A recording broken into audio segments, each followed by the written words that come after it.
Caloroga Shark Media.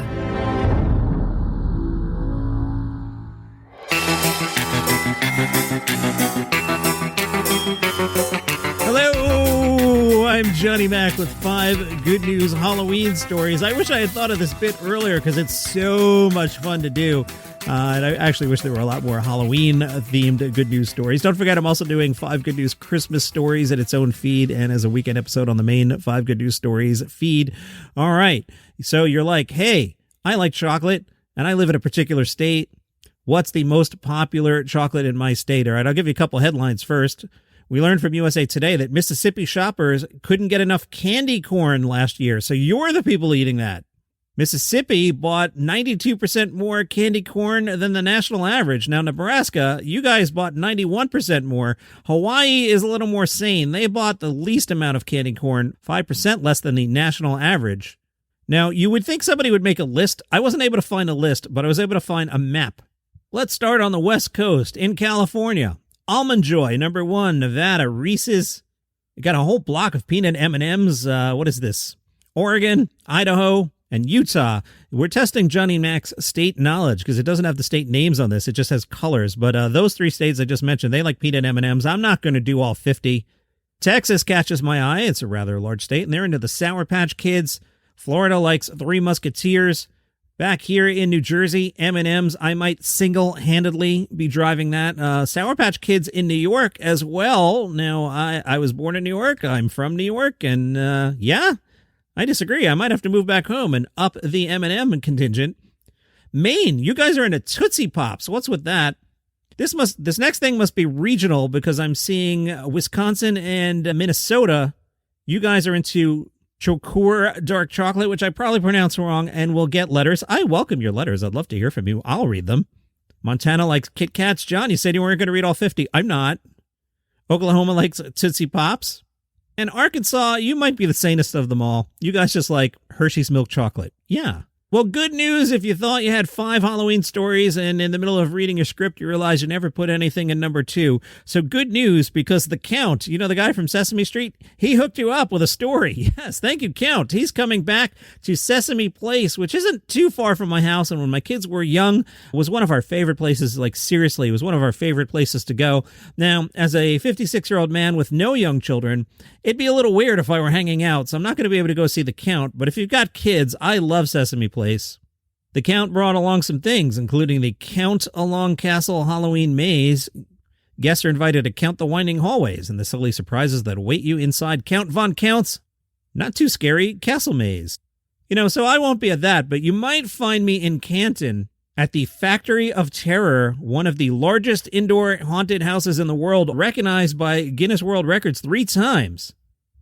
The enormous haunt is more than a mile long and consists of 4 unique spine-chilling attractions. They are the Forsaken Asylum of Dr. Morbidius, the Industrial Nightmare, the Massacre on Mahoning, and the Abyss. Talented actors and performers are scattered throughout the lines to entertain patrons as you wait to get into each attraction. But before you even enter that, you can buy some beer at the Carnival Bar. That's right. After you get off the first line, this thing is huge, there's a second line, but you can get a quick refreshment at Poison Ivy's Greenhouse Bar. Now, halfway through your tour, you can visit the French Quarter at the Factory. There you can get another beverage. And then there's the Forsaken Bar on Bourbon, which is a New Orleans-themed kind of spooky thing. So now you've had 4 drinks. You can enjoy the highly detailed and elaborate sets and the over 130 actors and staff. All right, if those type of beverages aren't your thing and you just want some coffee, Starbucks is hooking it up. They have a lineup of collectible drinkware for Halloween. They include the Nighttime Cauldron Tumbler. That'll only run you $15. The Midnight Glow-in-the-Dark Cold Cup with Moth Straw Topper, 24 ounces. That'll only run you $29.95. It's a jet black cold cup with a prism texture. It transforms into an eerie green in the dark and includes a Moth Straw Topper. Again, only $29.95. Also at that price point, the Onyx Tumbler with Moth Charm. That one's only 16 ounces, but it's the perfect carrier for a hot beverage on a windy fall day. And then there's the Amethyst Ooze Glow-in-the-Dark Cold Cup. That one's 24 ounces. That one runs you at $23. Did you hear the Queen's accent? I dropped the G. I heard it. I'm leaving it in. Make any ice beverage even more chilling with this purple cold cup that also glows blue in the dark. Now this one is exclusively at Starbucks, in airports, grocery stores, hospitals, colleges, universities, and more. So you're going to have to hunt for that one. You're going to earn that one.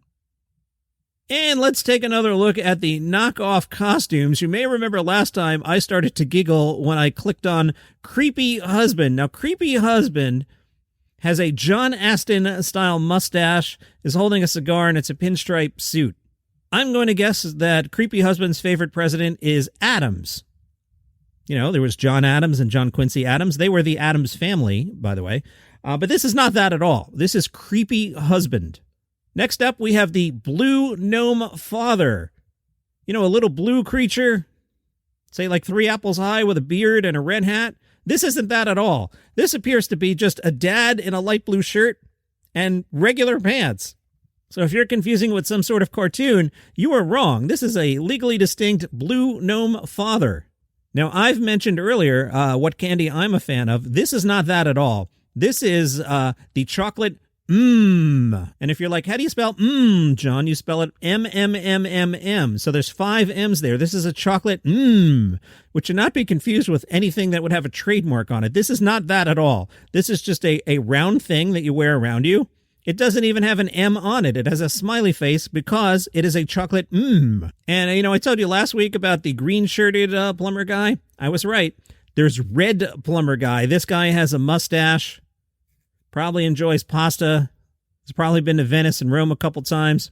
This is Red Plumber Guy from your favorite video game, or not. Actually, it's not at all. It's just a guy in dungarees, a t-shirt, and a hat who has a mustache. I don't know what you think it is. It's legally distinct. And do you like superheroes? Remember when you were a kid, you'd watch, they were friends, and there was like the super guy and the bat guy, and one of the guys, of course, was Aqua Hero. Yes, the superhero from the ocean, the famous Aqua Hero, who is legally distinct and should not be confused with anyone else in the world. And those are your 5 good news Halloween stories. Don't forget, there's also regular 5 good news stories and 5 good news Christmas stories. And you can find all this in the main 5 good news stories feed. You have an awesome day.